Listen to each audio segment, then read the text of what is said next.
வணக்கம். மாலை முரசு செய்திகளை விரிவாக பார்ப்பதற்கு முன் தலைப்புச் செய்திகளை பார்க்கலாம். அவனியாபுரம் ஜல்லிக்கட்டு போட்டிகளை சுமூகமாக நடத்த நீதிமன்றமே குழு அமைக்கும். சென்னை உயர்நீதிமன்ற மதுரை கிளை நீதிபதிகள் அதிரடி உத்தரவு.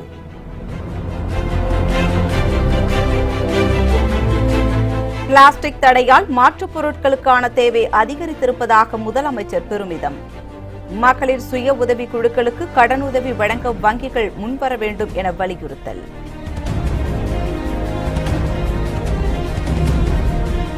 இலவச அரிசி வாங்கும் ரேஷன் அட்டைதாரர்களுக்கு மட்டுமே பொங்கல் பரிசு 1000 ரூபாய் வழங்க வேண்டும். தமிழக அரசின் முறையீட்டு மனுவை விசாரித்த உயர்நீதிமன்றம் ஆணை.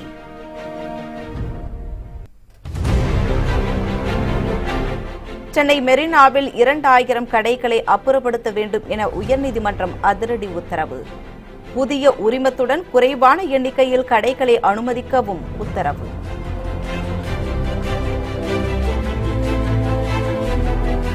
ரஜினிகாந்திற்கும் தமிழக அரசியல் கட்சிகளுக்கும் பிரதமர் மோடி அழைப்பு. கூட்டணி அமைப்பதற்கான கதவுகள் எப்போதும் திறந்தே இருக்கும் என பேச்சு.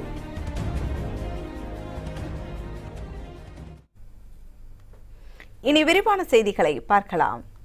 ஜல்லிக்கட்டு போட்டிகளை சுமூகமாக நடத்துவதற்கு நீதிமன்றமே குழு அமைக்கும் என்று சென்னை உயர்நீதிமன்ற மதுரை கிளை உத்தரவிட்டுள்ளது. ஆண்டுதோறும் நடைபெறும் ஜல்லிக்கட்டு போட்டிகளை நடத்துவதற்கு அரசிதழில் உத்தரவிடப்பட்டு அதற்கான ஏற்பாடுகள் முழுவீச்சில் நடைபெற்று வருகிறது. இந்த நிலையில் அவனியாபுரத்தில் நடைபெறும் ஜல்லிக்கட்டு போட்டியில் தங்களையும் இணைக்க வேண்டும் என்று பல்வேறு குழுக்கள் நீதிமன்ற கிளையில் மனு தாக்கல் செய்துள்ளனர். இந்த வழக்கு இன்று விசாரணைக்கு வந்தது. அப்போது அவனியாபுரம் ஜல்லிக்கட்டு போட்டியை சுமூகமாக நடத்துவதற்கு நீதிமன்றமே குழு அமைக்கும் என நீதிபதிகள் உத்தரவிட்டனர். போதிய கருத்து ஒற்றுமை இல்லையென்றால் இந்த ஆண்டு அவனியாபுரம் ஜல்லிக்கட்டு போட்டிக்கு தடை விதிக்க நேரிடும் என்றும் நீதிபதிகள் கடும் எச்சரிக்கை விடுத்துள்ளனர். இந்த வழக்கில் மதுரை காவல் ஆணையர், புறநகர் காவல் கண்காணிப்பாளர், மாவட்ட ஆட்சியர் ஆகியோர் நேரில் ஆஜராகவும் நீதிபதிகள் உத்தரவிட்டனர். சர்க்கரை பெறும் அட்டைதாரர்களுக்கும் பொங்கல் பரிசு 1000 வழங்குவதில் விதிவிலக்கு அளிக்குமாறு சென்னை உயர்நீதிமன்றத்தில் தமிழக அரசு மேல்முறையீடு செய்துள்ளது. பொங்கல் பண்டிகையை முன்னிட்டு 1 கிலோ பச்சரிசி உள்ளிட்ட பொருட்களுடன் 1000 ரூபாய் கூடிய பொங்கல் பரிசு தொகுப்பை ஒவ்வொரு ரேஷன் அட்டைதாரர்களுக்கு வழங்க தமிழக அரசு உத்தரவிட்டுள்ளது. ரொக்க பணத்துடன் கூடிய பொங்கல் பரிசு தொகுப்பு 7ஆம் தேதி முதல் பொதுமக்களுக்கு ரேஷன் கடைகள் மூலம் வழங்கப்பட்டு வருகிறது.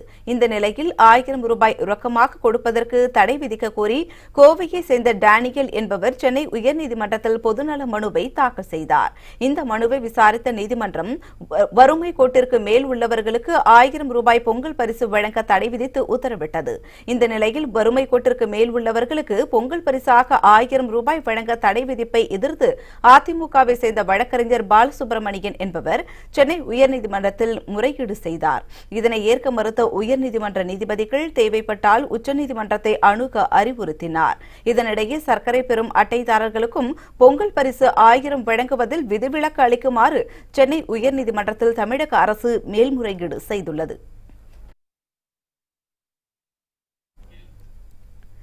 சென்னை மெரினாவில் உள்ள 2000 கடைகளை அப்புறப்படுத்திவிட்டு புதிதாக உரிமத்துடன் குறைவான எண்ணிக்கையில் கடைகளை அனுமதிக்க வேண்டும் என உயர்நீதிமன்றம் உத்தரவிட்டுள்ளது. சென்னை மெரினாவில் அமைக்கப்பட்டுள்ள கடைகளை சீரமைப்பது தொடர்பான வழக்கு இன்று உயர்நீதிமன்றத்தில் விசாரணைக்கு வந்தது. அப்போது மாநகராட்சி சார்பில் அறிக்கை ஒன்று தாக்கல் செய்யப்பட்டது. அதில் மெரினா கடற்கரையில் உள்ள மீன் கடைகளை மாற்றுவது குறித்து மீனவ சங்க பிரதிநிதிகளுடன் பேச்சுவார்த்தை நடத்தி 3 அல்லது 4 மாதங்களில் அவர்களுக்கு மாற்று இடம் வழங்குவதற்கு ஏற்பாடு செய்யப்படும் என்றும் தெரிவிக்கப்பட்டுள்ளது. இதனையடுத்து மெரினா கடற்கரையை ஒழுங்குபடுத்துவதற்கான வரைவறிக்கையை பிப்ரவரி மாதம் 1ஆம் தேதி தாக்கல் செய்ய வேண்டும் என மாநகராட்சிக்கு நீதிபதிகள் உத்தரவிட்டனர். வழக்கு விசாரணையை பிப்ரவரி மாதம் 5ஆம் தேதிக்கு தள்ளி வைத்து உத்தரவிட்டனர். ரஜினிகாந்த் உட்பட தமிழக அரசியல் கட்சிகள் பாஜகவுடன் கூட்டணி அமைப்பதற்கான கதவுகள் எப்போதும் திறந்து இருக்கும் என பிரதமர் மோடி தெரிவித்துள்ளார். நாடாளுமன்ற தேர்தல் பணிகள் குறித்து தமிழக பாஜக பிரமுகர்களுடன் பிரதமர் மோடி காணொலி காட்சி மூலம் கலந்துரையாடினார். அப்போது அதிமுக மற்றும் ரஜினிகாந்துடன் பாஜக கூட்டணி அமைக்குமா என்ற கேள்விக்கு பதிலளித்த அவர், மக்களுடன் தாங்கள் வெற்றி கூட்டணி வைத்துள்ளோம் என்றார். மேலும் தமிழகத்தில் அரசியல் கட்சிகளுக்கு கூட்டணிக்கான கதவுகள் திறந்தே இருப்பதாகவும் கூறிய பிரதமர் மோடி, பழைய நண்பர்களையும் பாரதிய ஜனதா வரவேற்க தயாராக உள்ளதாகவும் குறிப்பிட்டார். குறிப்பாக கூட்டணி அரசியலை வெற்றிகரமாக நடத்திய வாஜ்பாய் வழியில்தான் பாஜக செயல்படும் என்றும் அவர் தெரிவித்தார். விவசாயிகள் வருமானத்தை பெருக்க வேண்டும் என்பதே தமிழக அரசின் நோக்கம் என முதலமைச்சர் எடப்பாடி பழனிசாமி தெரிவித்துள்ளார். நபார்டு வங்கியின் நடப்பு நிதியாண்டின் கடனுதவி மதிப்பீடு அறிக்கை வெளியிடும் நிகழ்ச்சி சென்னை தேனாம்பேட்டையில் உள்ள தனியார் விடுதியில் இன்று நடைபெற்றது. இந்த நிகழ்ச்சியில் முதலமைச்சர் எடப்பாடி பழனிசாமி, துணை முதலமைச்சர் ஓ பன்னீர்செல்வம், உள்ளாட்சித்துறை அமைச்சர் SP வேலுமணி ஆகியோர் கலந்து கொண்டனர். அப்போது அவர்கள் நபார்டு கடனுதவி மதிப்பீடு அறிக்கையை வெளியிட்டனர். பின்னர் உரையாற்றிய முதலமைச்சர், பிளாஸ்டிக் தடை மாற்றுப் பொருட்களுக்கான தேவை அதிகரித்துள்ளதாகவும் அதனை தயாரிக்கும் மகளிர் சுய உதவி குழுக்களுக்கு கடனுதவி வழங்க வங்கிகள் முன்வர வேண்டும் என்றும் கூறினார். பருவநிலை மாற்றத்தினால் ஏற்படக்கூடிய இழப்பை சரிசெய்ய 12 திட்டங்களை செயல்படுத்த அரசு நடவடிக்கை எடுத்து வருவதாகவும் அப்போது அவர் குறிப்பிட்டார். 2019 முதல் தமிழ்நாட்டில் ஒருமுறை உபயோகித்து தூக்கி எறியக்கூடிய 14 பிளாஸ்டிக் பொருட்களை தமிழ்நாடு அரசு தடை செய்துள்ளது. இதனால் பொதுமக்களிடையே மாற்றுப் பொருட்களுக்கான தேவை அதிகரித்துள்ளது. புதிய நீரொழுங்கி அமைக்கும் திட்டத்திற்கு 387.60 கோடி ரூபாய் மதிப்பீட்டில் நிர்வாக ஒப்புதல் வழங்கப்பட்டுள்ளது. இதற்கான நபார்டு வங்கி 368 கோடி ரூபாய் கடனுதவி வழங்க திட்டமிடப்பட்டுள்ளது. வழக்கமாக நபார்டு வங்கியால் தமிழ்நாட்டிற்கென ஒதுக்கீடு செய்யப்படும் நிதி ஒதுக்கீட்டினை காட்டிலும் இந்த தொகை கூடுதலாக ஒதுக்கீடு செய்யப்பட்டுள்ளது. இது தமிழ்நாட்டின் மீது இந்த வங்கி கொண்டுள்ள அக்கறையை காட்டுகிறது. மேலும் தமிழ்நாட்டில் வெண்மை புரட்சி ஏற்படுத்த 5 மாவட்ட பால் உற்பத்தியாளர் கூட்டுறவு சங்கங்களுக்கு 500 கோடி ரூபாய் கடனுதவி தேசிய பால் வளர்ச்சி கழகத்தின் மூலம் நபார்டு வங்கி வழங்கியுள்ளது என்பதை இங்கே கூறுவதில் நான் மகிழ்ச்சி அடைகின்றேன். நாடு முழுவதும் 8ஆம் வகுப்பு வரை இந்தியை கட்டாயமாக்கும் திட்டம் எதுவும் இல்லை என மத்திய அமைச்சர் பிரகாஷ் ஜவடேகர் தெரிவித்துள்ளார். புதிய கல்விக் கொள்கை வரைவு அறிக்கையில் நாடு முழுவதும் அனைத்து பள்ளிகளிலும் 8ஆம் வகுப்பு வரை ஹிந்தி மொழியை கட்டாயமாக்க மத்திய அரசு திட்டமிட்டிருப்பதாக வெளியான தகவலை மத்திய அமைச்சர் பிரகாஷ் ஜவடேகர் திட்டவட்டமாக மறுத்துள்ளார். நாடு முழுவதும் பள்ளிகளில் இந்தியா முழுவதற்கும் ஒரே மாதிரியான மற்றும் அறிவியல் சார்ந்த கல்விக் கொள்கையை கொண்டுவர மத்திய அரசு முடிவு செய்திருந்தது. இதன் காரணமாக புதிய கல்விக் கொள்கைக்கான வரைவு அறிக்கையை தயாரிக்க கஸ்தூரி ரங்கன் தலைமையிலான 9 பேர் கொண்ட குழு அமைக்கப்பட்டது. இந்த குழு மத்திய அரசிற்கு சில முக்கிய பரிந்துரைகளை அளித்துள்ளதாக தகவல் வெளியானது. இந்த பரிந்துரைகளின்படி நாடு முழுவதும் அனைத்து பள்ளிகளிலும் 8ஆம் வகுப்பு வரை ஹிந்தி மொழியை கட்டாயமாக்க வேண்டும், நாடு முழுவதும் ஒரே மாதிரியான அறிவியல் மற்றும் கணித பாடங்கள் அமைக்கப்பட வேண்டும் என கூறப்பட்டதாக தகவல் வெளியானது. இது தொடர்பாக மத்திய மனிதவள மேம்பாட்டுத்துறை அமைச்சர் பிரகாஷ் ஜவடேகர் ட்விட்டரில் கருத்து தெரிவித்துள்ளார்.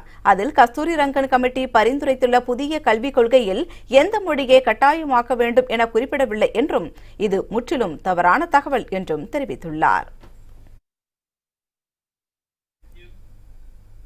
மத்திய அமைச்சர் அருண்ஜேட்லி தலைமையில் இன்று நடைபெறவுள்ள GST கவுன்சில் கூட்டத்தில் சிறிய நிறுவனங்கள் வீடு வாங்குவோருக்கான சலுகை குறித்த முக்கிய அறிவிப்புகள் வெளியாகும் என எதிர்பார்க்கப்படுகிறது. மத்திய நிதியமைச்சர் அருண்ஜேட்லி தலைமையில் 32வது GST கவுன்சில் கூட்டம் டெல்லியில் நடைபெற்று வருகிறது. இந்த கூட்டத்தில் GST பதிவிற்கான ஆண்டு விற்றுமுதல் 20 லட்சத்திலிருந்து 50 லட்சம் ரூபாயாக உயர்த்தப்படும் என தெரிகிறது. இதனால் குறு சிறு நடுத்தர நிறுவனங்கள் பயனடையும். வீடு வாங்குவோர் மற்றும் ரியல் எஸ்டேட் துறைகளுக்கு வரி குறைப்பு உள்ளிட்ட சலுகைகள் குறித்தும் இக்கூட்டத்தில் முடிவெடுக்கப்படும் என எதிர்பார்க்கப்படுகிறது. கட்டப்பட்டு வரும் குடியிருப்புகள் மற்றும் கட்டி முடித்த சான்று இல்லாத அதே சமயம் குடிபுகை ஏற்ற வீடுகளுக்கு தற்போது 12% GST வசூலிக்கப்படுகிறது. இதை 5% குறைப்பது குறித்து இந்த கூட்டத்தில் முடிவு செய்யப்படும் என தெரிகிறது.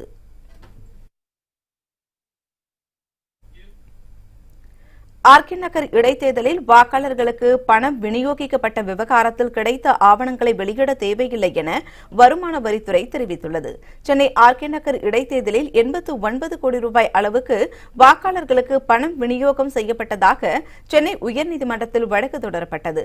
இந்த வழக்கு விவகாரத்தில் வருமான வரித்துறை அதிகாரிகள் இன்று பதில் மனு தாக்கல் செய்தனர். அந்த மனுவில் பணப்பட்டுவாடா தொடர்பான ஆவணங்கள் ரகசியமானவை என்றும் அதனை வெளியிட தேவையில்லை எனவும் குறிப்பிடப்பட்டுள்ளது. பொது வெளியில் வெளியிடும் வழக்கம் கிடையாது எனவும் இனிமேலும் அதனை வெளியிடப் போவதில்லை என்றும் அந்த மனுவில் வருமான வரித்துறை தெரிவித்துள்ளது.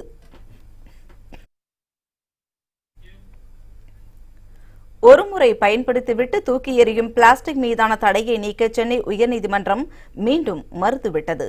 பிளாஸ்டிக் பொருட்களுக்கு கடந்த 1ஆம் தேதி முதல் தமிழக அரசு தடை விதித்து அதற்கான மாற்றுப் பொருட்களை அறிவித்தது. இதனை எதிர்த்து தொடரப்பட்ட வழக்கை விசாரித்த சென்னை உயர்நீதிமன்றம் பிளாஸ்டிக் மீதான தடையை நீக்க மறுத்துவிட்டது. இந்நிலையில் இந்த தடையை எதிர்த்து மீண்டும் பிளாஸ்டிக் பொருட்கள் தயாரிக்கும் நிறுவனங்கள் சார்பில் வழக்கு உச்சநீதிமன்றத்தில் தொடரப்பட்டது. பொருட்களை பேக்கிங் செய்யும் கவர்களுக்கு மட்டும் விலக்களிக்க வேண்டும் எனவும் கோரிக்கை விடப்பட்டது. வழக்கை விசாரித்த நீதிபதிகள் பிளாஸ்டிக் மீதான தடையை நீக்க மறுத்ததுடன் இந்த தடையை தமிழக அரசு முறையாக பயன்படுத்த வேண்டும் என்றும் உத்தரவிட்டனர். மேலும் தேவையில்லாமல் வணிகர்களை துன்புறுத்தக்கூடாது என்றும் தடை செய்யாத பிளாஸ்டிக் பொருட்களை பறிமுதல் செய்யக்கூடாது எனவும் அவர்கள் உத்தரவு பிறப்பித்தனர். தங்கத்தின் விலை ஒரே நாளில் 192 ரூபாய் உயர்ந்து ஒரு சவரன் ஆபரண தங்கம் 24,600 ரூபாய்க்கு விற்பனை செய்யப்படுகிறது. ஜனவரி மாதம் முதலே தங்கத்தின் விலை படிப்படியாக உயர்ந்து வருகிறது. இன்று ஒரே நாளில் 192 ரூபாய் அதிகரித்து ஒரு சவரன் ஆபரண தங்கம் 24,600 ரூபாயாக உயர்ந்து புதிய உச்சத்தை தொட்டுள்ளது. 1 கிராம் ஆபரண தங்கத்தின் விலை 24 ரூபாய் அதிகரித்து 3,075 ரூபாய்க்கு விற்பனை செய்யப்படுகிறது. 24 கேரட் 10 கிராம் தங்கத்தின் விலை 32,220 ரூபாயாக உள்ளது. இதேபோல் வெள்ளியின் விலையும் சற்று உயர்ந்து காணப்படுகிறது. 1 கிராம் வெள்ளி 42 ரூபாய் 80 காசுகளுக்கும் 1 கிலோ பார் வெள்ளி 42,800 ரூபாய்க்கும் விற்பனை செய்யப்படுகிறது.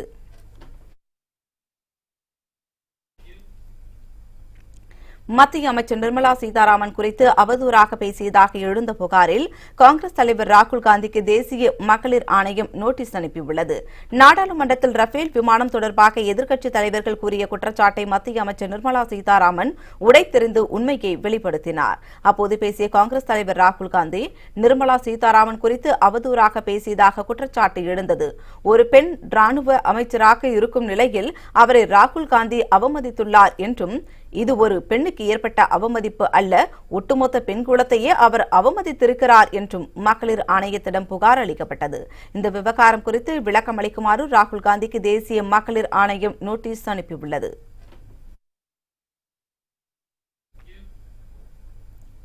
சீனா பாகிஸ்தான் எல்லையில் உள்ள சூழலை ராணுவம் சிறப்பாக கையாள்கிறது என்று ராணுவ தளபதி பிபின் ராவத் தெரிவித்துள்ளார். சீனா மற்றும் பாகிஸ்தான் எல்லைப்பகுதியில் உள்ள சூழலை இந்திய ராணுவம் சிறப்பாக கையாள்வதாகவும் இதில் கவலைப்படுவதற்கு எதுவும் இல்லை என்றும் ராணுவ தளபதி பிபின் ராவத் தெரிவித்துள்ளார். டெல்லியில் செய்தியாளர்களுக்கு பேட்டியளித்த அவர் ஜம்மு காஷ்மீரில் உள்ள நிலைமையை இன்னும் மேம்பட வைக்க வேண்டியது அவசியம் என்று தெரிவித்தார். காஷ்மீரில் அமைதியை ஏற்படுத்த உதவும் பணியை மட்டுமே நாங்கள் செய்து வருவதாகவும் வடக்கு மற்றும் மேற்கு எல்லைகளில் உள்ள சூழலை நாங்கள் சிறப்பாக கையாண்டு வருவதாகவும் அவர் கூறினார். காஷ்மீர் மக்கள் பயங்கரவாதிகளால் பாதிக்கப்பட்டிருப்பதாக கூறிய பிபின் ராவத் சில நாடுகள் தாலிபான்களிடம் பேச்சுவார்த்தை நடத்த ஆர்வம் காட்டியபோது இந்தியா பேச்சுவார்த்தை நடத்தியது என தெரிவித்தார். வன்முறையை கைவிட்டால் மட்டுமே பேச்சுவார்த்தை நடத்தப்படும் என்றும் பிபின் ராவத் கூறினார். சென்னை விமான நிலையத்தில் திமுக எம்பி கனிமொழி மற்றும் CPM MP D K Rangarajan கூட்டாக செய்தியாளர்களை சந்தித்து பேசினர். அப்போது பேசிய கனிமொழி 10% இடஒதுக்கீடு என்பது மக்களை ஏமாற்றும் செயல் என குற்றம் சாட்டினார்.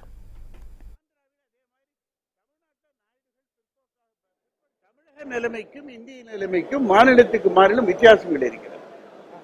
குறிப்பாக இன்னும் 100 நாள்ல தேர்தல் வருகிற பொழுது உத்தரப்பிரதேசம் போன்றிருக்கக்கூடிய மாநிலத்தில் மாயாவதியும் அகிலேஷும் ஒன்றாக இணைந்தது என்பதே பாரதிய ஜனதா கட்சிக்கு மிகப்பெரிய எரிச்சலை ஊட்டக்கூடியதாக இருக்கிறது. வட மாநிலங்களில் மேல் ஜாதி ஓட்டு என்பது வெறும் பிராமணர்கள் ஓட்டு அல்ல. பிராமணர்கள், ரஜபுத்திரர்கள், தாக்கூர்கள் என்று பல ஜாதிகள் இருக்கின்றன. ஆந்திராவில் அதே மாதிரி தமிழ்நாட்டில் நாயுடுகள் பிற்படுத்தப்பட்டவர்களாக இருக்கிறார்கள், வடநாட்டில் ஆந்திராவில் அவங்க முற்படுத்தப்பட்டவர்களாக இருக்காங்க. ஆகவே நான் சந்திரபாபு நாயுடு அவங்களுக்கு பிற்படுத்த வேண்டும் என்று கேட்கிறார், அவங்களுக்கு இடஒதுக்கீடு வேணும்னு கேட்கிறார். அது மாநிலத்துக்கு மாநிலம் மாறுகிற பொழுது தமிழகத்தில் ஏற்கனவே 69% கொடுக்கப்பட்டிருக்கிறது. மற்ற மாநிலங்களில் 50 கூட அமுலாகாத ஒரு சூழ்நிலையில் இப்படிப்பட்ட வாதங்கள் வருகிற பொழுது அகில இந்திய கட்சிகள் சில நிலை எடுக்க வேண்டியிருக்கிறது. தோழர் கனிமொழி குறிப்பிட்டதை போலவே இது பெரிய பலன் கொடுக்கக்கூடிய ஒன்றும் அல்ல. இது தேர்தலுக்கான கண்துடைப்பு. ஆதரித்ததாக சொல்லக்கூடிய நாங்கள் உள்பட அதில் இருக்கக்கூடிய கோளாறுகளை சொல்லி இருக்கிறோமே தவிர அதை வரவேற்று ஒன்றும் செய்யவில்லை. திராவிட முன்னேற்ற கழகம் இந்த மசோதாவை பொருளாதார அடிப்படையிலே கொண்டு வந்திருக்கக்கூடிய இந்த இடஒதுக்கீட்டை எதிர்க்கிறது. அது தளபதி அவர்களும் எதிர்த்திருக்கிறார்கள் சட்டமன்றத்திலே. தொடர்ந்து அதுதான் திராவிட முன்னேற்ற கழகத்தின் நிலைப்பாடு. இது தேர்தலுக்காக மக்களை ஏமாற்றுவதற்காக கொண்டு வரப்பட்டிருக்கக்கூடிய ஒரு மசோதா, வேறு ஒன்றும் இல்லை. ஒரு ஸ்டாண்டிங் கமிட்டிக்கு அனுப்பின செலக்ட் கமிட்டிக்கான எந்த விதமான ஒரு அறிவியல் இதுவும் இல்லாமல் பின்புலமும் இல்லாமல் இதை பத்தி எந்த ஆராய்ச்சிகளும் செய்யப்படாமல் எந்த ரிசர்ச்சும் கிடையாது, ஒண்ணுமே இல்லாம ஒரு கமிஷன் செட்டப் பண்ணல. 10% அப்படிங்கிற அந்த நம்பரை எங்க இருந்து கொண்டு வராங்க? இது யாருக்கு பயன்பட போகுது அப்படிங்கிறதுக்கு என்ன விளக்கம் இருக்கிறது? நீங்க 8 லட்சம் ரூபாய் அப்படின்னு சொன்னீங்கன்னா கிட்டத்தட்ட 97% மக்கள் தொகை அதுல வந்துடுது. அப்ப யாருக்கு உதவி செய்யறதுக்காக இதை கொண்டு வரீங்க?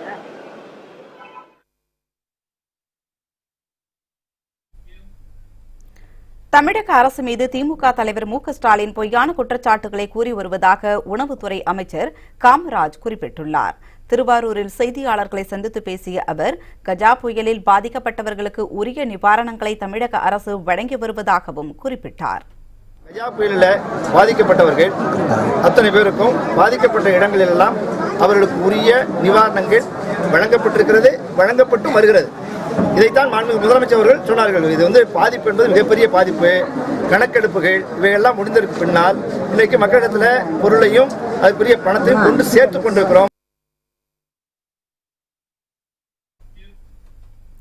திருப்பூர் மாவட்டம் காங்கேயம் அருகே இந்து முன்னணியினரை பொதுமக்கள் தாக்குதல் நடத்தி விரட்டியடித்த சம்பவம் பெரும் பதற்றத்தையும் பரபரப்பையும் ஏற்படுத்தியுள்ளது. காங்கேயம் அருகே உள்ள ஊதியூர் உத்தண்ட வேலாயுத சுவாமி கோவில் நிலத்தில் சுமார் 100 கோடி ரூபாய் மதிப்பீட்டில் பால் பண்ணை அமைக்கப்பட்டுள்ளது. இந்த பால் பண்ணைக்கு ஆரம்பம் முதலே இந்து முன்னணியினர் எதிர்ப்பு தெரிவித்து வருகிறது. இந்த நிலையில் அங்கு பணிகளை நிறுத்தி ஆலை நிர்வாகம் வெளியேற வேண்டும் என இன்று இந்து முன்னணியினர் போராட்டத்தில் இறங்கினர். அப்போது அவர்கள் அங்கு திரண்டதால் எதிர்ப்பு தெரிவித்து பொதுமக்களும் சாலையில் திரண்டனர். இந்து முன்னணியினர் அறிவித்தபடி வேலாயுத சுவாமி கோவிலில் விளக்கேற்றி வழிபாடு நடத்திவிட்டு வெளியேறிய போது அவர்களுக்கும் பொதுமக்களுக்கும் இடையே வாக்குவாதம் ஏற்பட்டு மோதலாக மாறியது. அப்போது இருதரப்பினரும் ஒருவரை ஒருவர் தாக்கிக் கொண்டனர்.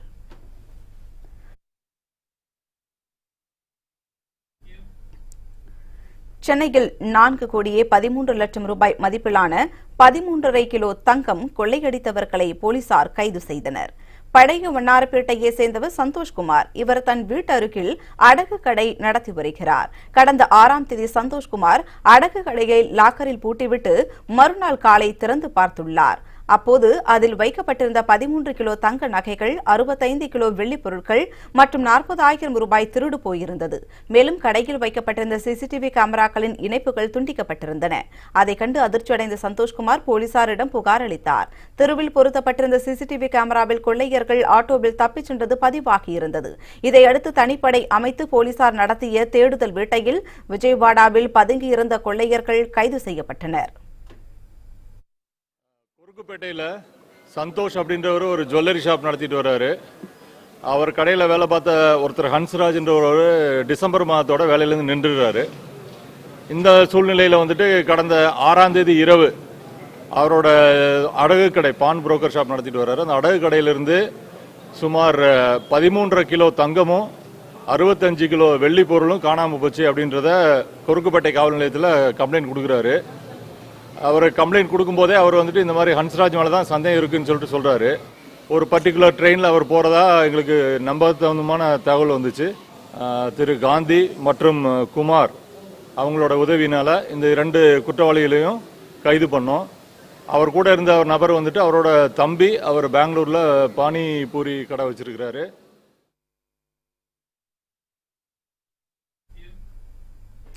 ஜம்மு காஷ்மீர் மாநிலத்தை சேர்ந்த IAS அதிகாரி ஒருவர் தன் பதவியை ராஜினாமா செய்துவிட்டு முழுநேர அரசியலில் ஈடுபடப் போவதாக அறிவித்துள்ளார்.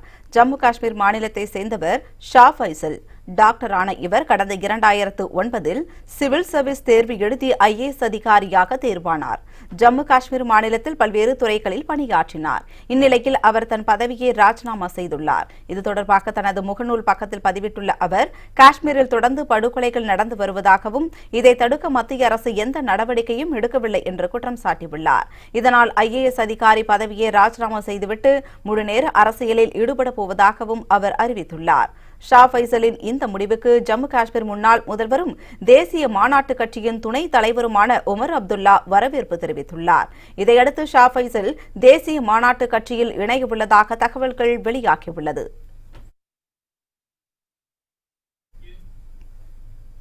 ஒடிசா மாநில போக்குவரத்து துறை இருசக்கர வாகனங்களை வாடகைக்கு விடும் திட்டத்தை அறிமுகப்படுத்தியுள்ளது. ஒடிசா மாநில புவனேஸ்வரில் போக்குவரத்து துறை இருசக்கர வாகனங்களை வாடகைக்கு விடும் திட்டத்தை அறிமுகப்படுத்தியுள்ளது. கொல்கத்தாவை சேர்ந்த தனியார் நிறுவனம் ஒன்று மாநில அரசு அனுமதியுடன் 18 வாகனங்களுடன் இந்த சேவையை தொடங்கியுள்ளது.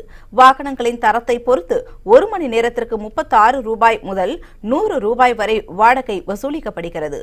ஒரு நாள் வாடகையாக 350 ரூபாயிலிருந்து 800 ரூபாய் வரை கட்டணம் நிர்ணயிக்கப்பட்டுள்ளது. ஓட்டுநர் உரிமம், ஆதார் கார்டு மற்றும் 500 ரூபாய் வைப்பு தொகை செலுத்திவிட்டு வாகனங்களை பயன்படுத்திக் கொள்ளலாம். இந்த திட்டம் முழுமையாக வெற்றியடைந்தால் மாநிலம் முழுவதும் இதுபோன்ற திட்டம் அமல்படுத்தப்படும் என்று அந்நிறுவன அதிகாரிகள் தெரிவித்தனர்.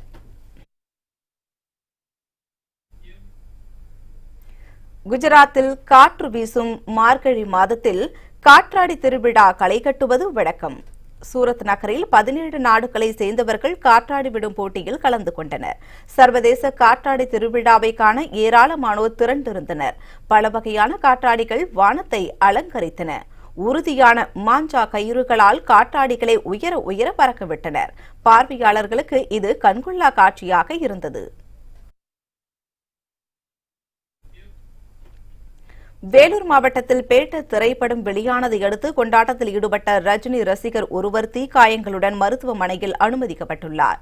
கார்த்தி சுப்பராஜ் இயக்கத்தில் ரஜினிகாந்த், விஜய் சேதுபதி, சிம்ரன், த்ரிஷா நடிப்பில் உருவான பேட்ட திரைப்படம் இன்று ரிலீஸ் ஆனது. இதனையடுத்து ரசிகர்கள் உற்சாகமடைந்தனர். சிறப்பு காட்சியை காண நள்ளிரவு முதல் திரையரங்குகளில் ரசிகர்கள் கூட்டம் அலைமோதியது. ஆண்கள் மட்டுமின்றி பெண்களும் திரையரங்கிற்கு வந்து தங்கள் மகிழ்ச்சியை வெளிப்படுத்தினர். திரையரங்கு முன்பு பட்டாசு வெடித்தும் இனிப்புகள் வழங்கியும் ரசிகர்கள் உற்சாகமடைந்தனர். இதேபோன்று வேலூர் மாவட்டம் குடியாத்தம் பகுதியில் உள்ள பேட்ட திரைப்படம் வெளியான திரையரங்கு முன்பு பட்டாசு வெடித்தபோது தாழையாத்தம் பகுதியைச் சேர்ந்த ரஜினி ரசிகர் மன்ற உறுப்பினர் சரவணன் தீக்காயங்களுடன் மருத்துவமனையில் சிகிச்சைக்காக அனுமதிக்கப்பட்டுள்ளார்.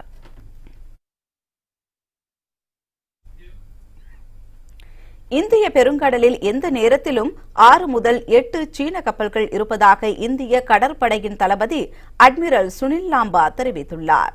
கடந்த 2008ஆம் ஆண்டு முதல் இந்திய பெருங்கடலில் சீனாவின் கடற்படை கப்பல்கள் நிரந்தரமாக முகாமிட்டிருப்பதாகவும் அவர் தெரிவித்தார். சரக்கு கப்பல்களுக்கு பாதுகாப்பு என்ற பெயரில் சீனா தனது கடற்படையை பலப்படுத்தி வருவதாகவும் கூறிய சுனில் லாம்பா, நீர்மூழ்கி கப்பல்களை சரக்கு கப்பல் பாதுகாப்புக்கு பயன்படுத்துவது முற்றிலும் பொருந்தாத ஒரு செயல் என தெரிவித்துள்ளார். தனது ராணுவ பலத்தை அதிகரிக்க சீனா பெருமளவுக்கு பணம் செலவு செய்து வருவதாகவும் கடந்த 5 ஆண்டுகளில் மட்டும் 80 போர்க்கப்பல்களை கடற்படையில் இணைத்திருப்பதாகவும் அட்மிரல் சுனில் லாம்பா சுட்டிக்காட்டினார்.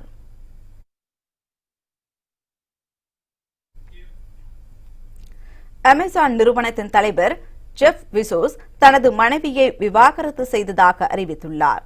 உலகின் மிகப்பெரிய பணக்காரர்களில் ஒருவரும் அமேசான் நிறுவனத்தின் தலைவருமான ஜெஃப் பெசோஸின் சொத்து மதிப்பு ஏறத்தாழ $160 பில்லியன் உள்ளது. இந்நிலையில் தனது 25 ஆண்டு கால திருமண வாழ்க்கைக்கு அவர் முற்றுப்புள்ளி வைத்துள்ளார். இவர் தனது மனைவி மெக்கின்சி பெசோஸை விவாகரத்து செய்ததாக அறிவித்துள்ளார். இது தொடர்பாக அவர் தனது சமூக வலைதளங்களில் பதிவிட்டுள்ளார். இனி வரும் நாட்களை சமூக பணிகளுக்கு செலவிட இருப்பதாகவும் தாங்கள் பிரியும் முடிவை இருவரும் கூட்டாக அறிவிப்பதாகவும் ஜெஃப் பெசோஸ் கூறியுள்ளார்.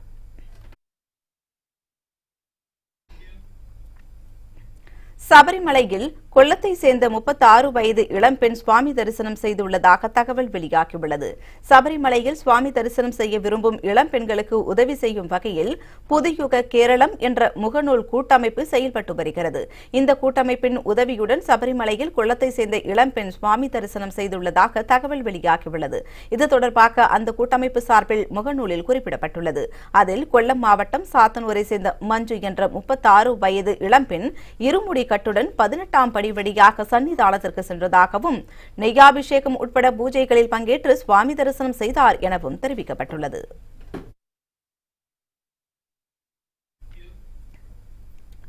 சத்தீஸ்கர் மாநிலத்தில் டாடா நிறுவனத்தின் இரும்பாலை அமைக்க கையகப்படுத்தப்பட்ட 4400 ஏக்கர் நிலங்களை பழங்குடி மக்களிடம் திரும்ப ஒப்படைக்க அம்மாநில அரசு உத்தரவிட்டுள்ளது. இங்குள்ள பஸ்தார் மாவட்டத்தில் டாடா இரும்பாலை அமைப்பதற்காக கடந்த 2008ஆம் ஆண்டு பழங்குடி மக்களின் 10 கிராமங்கள் கையகப்படுத்தப்பட்டன. இதற்கு இந்தியா முழுவதும் உள்ள சமூக ஆர்வலர்களும் இடதுசாரிகளும் கடும் எதிர்ப்பு தெரிவிக்கப்பட்டது. இந்நிலையில் கடந்த மாதம் சத்தீஸ்கரில் நடந்த சட்டப்பேரவை தேர்தல் பிரச்சாரத்தில் தாங்கள் ஆட்சிக்கு வந்தால் பஸ்தார் மாவட்டத்தில் டாடா இரும்பாலைக்காக கையகப்படுத்தப்பட்ட நிலங்கள் அனைத்தும் பழங்குடி மக்களுக்கே திருப்பித் தரப்படும் என காங்கிரஸ் கட்சி வாக்குறுதி அளித்தது. அதன்படி அம்மாநிலத்தில் ஆட்சியை பிடித்த காங்கிரஸ் கட்சியின் முதலமைச்சர் பூபேஷ் பாகல் இந்த முடிவை எடுத்துள்ளார்.